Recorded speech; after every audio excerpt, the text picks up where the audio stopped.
আসসালামু আলাইকুম রহমতুল্লাহি ওয়া বারাকাতুহু। আজকে আমরা একটা গুরুত্বপূর্ণ কওয়ায়েদ যাচাই করব। চলুন শুরু করা যাক। প্রশ্নে বলা হয়েছে উনজুর ইলাল আসমাউত তালিয়াতি সুম্মা আইন নাওআ মিনাল আসমাইল মুশতাক্কাত। মানে বলতেছে যে নিম্নের ইসিম সমূহের প্রতি লক্ষ্য করুন এবং কি ইসম মুশতাকগুলো নির্ণয় করতে বলেছে।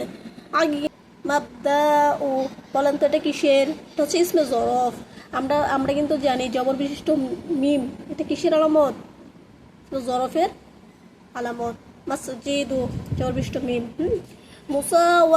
মুসাওয়াতুন এটা হচ্ছে ইসমে মাফউল। মুসাওয়াতুন ইসমে মাফউল। আল মুসলিমুনা ইসমে ফাইল। আল মুসলিমুনা ইসমে ফাইল। জামিলুন কিন্তু ফাইলুনের ওজনে আসছে, এটা সিফাতে মুসাব্বাহ। যদি ফাইলুনের ওজনে আসে তাহলে সেটা হচ্ছে কি সিফাতে মুসাব্বাহ। মাশহুদুন এটা হচ্ছে মাফউলুন ইসমে মাফউল। খালিকুন এটা ফাইলুনের ওজনে আসছে, ফাইলুন। খালিকুন। আলিমুন এটাও ইসমে ফাইল। আলিমুন ফাইলুন। আফাদিলু এটা হচ্ছে ইসমে তাবদিল। যেমন